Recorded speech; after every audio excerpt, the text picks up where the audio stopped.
Sekarang kita ada dekat Ayo Aimah nak tengok wayang cerita tarung. Wait and see. Okay. Kita orang dah lewat lah. Kena cepat-cepat sikit. 10.50 sekarang 10.42. Tunggulah cepat. Lewat dah. Kita lewat 10.42. Kita nak masuk 10.50. Lewat laju tu. Kita orang sama dah. Kalau pergi mana-mana tak sah kalau tak lewat. So siapa-siapa janji dengan kita kedua hari ni memang kena sidai. Let's get started sangat.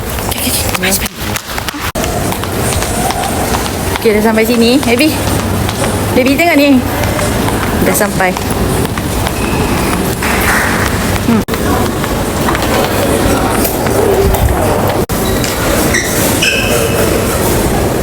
Okay dah. Jom.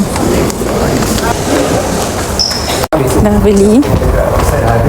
Kita orang kat sini. Dekat ni apa namanya? Kita orang kat sebelah. Okay dah. Tuh. Now City Mall Nah, Putrajaya. Now we at IOI City Mall Putrajaya. Kita dekat dalam Dolby Atmos nak tengok cerita tarung. Cerita tarung. Best kan? Best. Baju. Let's go. 11. Cerita tarung. Wait, 11. 11. Sana tu. Jom. Jadi hari ni kita orang tengok tarung. Itu kan besok. Tapi aku tengok dekat website dah ada. Jadi kita tengok dekat ni apa namanya? Max. Okay, so ni Dolby Atmos. Let's go. Kita lihat Atmos. Dekat. Come on, let's go baby.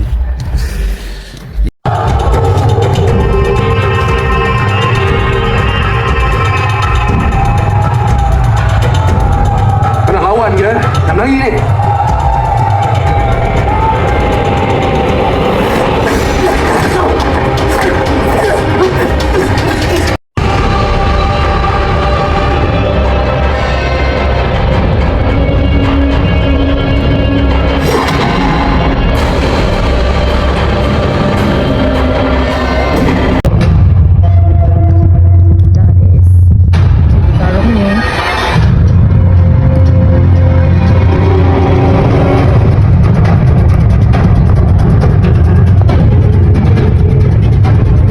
Okay, sekarang dah habis kita punya cerita tarung.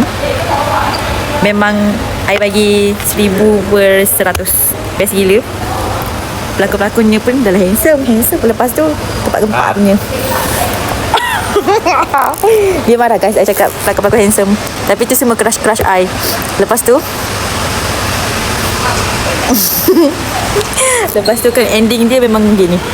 So korang perlu tengok cerita tarung tu. Okay, bye. Dia main apa? Dia nak ambil gambar kita. Best tak cerita tarung sayang? Best.